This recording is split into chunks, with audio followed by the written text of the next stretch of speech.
क्या कभी आपने किसी बाइक या किसी कार के ऊपर पेड़ जमते देखा है? अगर नहीं देखा है तो देख लीजिए, कहीं और जाने की जरूरत नहीं, ये आपको बिहार में ही दिख जाएगा।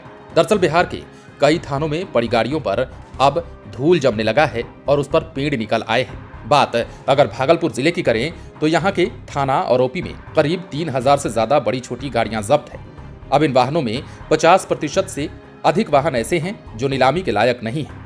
थाने में रही लोगों की संपत्ति पर अब घास पतवार भी उग आए हैं। सड़क किनारे लावारिस हालत में रहने वाले कई वाहनों के पार्ट्स भी गायब हैं।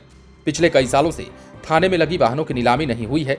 वजह इस प्रक्रिया की जटिलता को ही बताया जा रहा है। थाने में जब्त वाहनों की असल संख्या क्या है, इसकी जानकारी के लिए पूर्व एसएसपी आशीष भारती ने आंकड़ा बनाने का आदेश दिया था। साथ ही कहा गया था कि पुराने रिकॉर्ड को अपडेट कर नए जोड़े।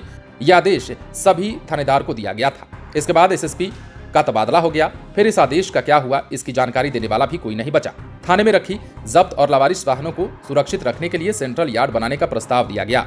गृह विभाग की आरक्षी शाखा के सचिव ने डीएम को पत्र लिखकर जमीन उपलब्ध कराने के लिए कहा था। यार्ड बनाने के लिए 2 से 5 एकड़ सरकारी भूमि की जरूरत थी। इसके बाद जमीन की खोज शुरू हुई, पर यार्ड बनाने के लिए जमीन उपलब्ध नहीं हो पाई। अन्य कई योजनाओं की तरह ये योजना भी आखिरी सांस ले रही है। पटना उच्च न्यायालय ने 25 फरवरी 2022 को दिए हुए अपने आदेश में कहा था कि जब्त वाहनों के नाम पर सड़क से अतिक्रमण को हटाएं। जो जब्त वाहन है उसे इस तरह रखें जिससे किसी को परेशानी नहीं हो। इसके बाद गृह विभाग ने बैठक कर हर जिले में सेंट्रल यार्ड बनाने का निर्णय लिया था। सभी थाने की जब्त वाहनों को यही रखा जाना था जिससे सड़क पर जाम की स्थिति ना हो। दरअसल पुलिस थाना के अंदर जब्त वाहनों को रखना अब लगभग छोड़ ही दिया है। बाईपास के समीप रोजाना कभी सड़क हादसा तो कभी वाहन सीधे रोड को छोड़ खाई में चली जाती है। दोनों परिस्थिति में पुलिस वाहन को जब्त कर लेती है, जिसके बाद वाहन को लेकर थाना पुलिस नहीं आती। घटनास्थल पर ही वाहन को छोड़ दिया जाता है। इसका असर ये होता है कि क्षतिग्रस्त वाहनों को देख दूसरे वाहनों में बैठे यात्री भी भय में आ जाते हैं। उनके दिमाग में ये आता है कि यह दुर्घटना क्षेत्र है, बच के रहना है। वहीं क्षतिग्रस्त वाहनों की वजह से सड़क भी सक्रिय हो रही है, साथ ही इसकी खूबसूरती पर भी ग्रहण लग रहा है।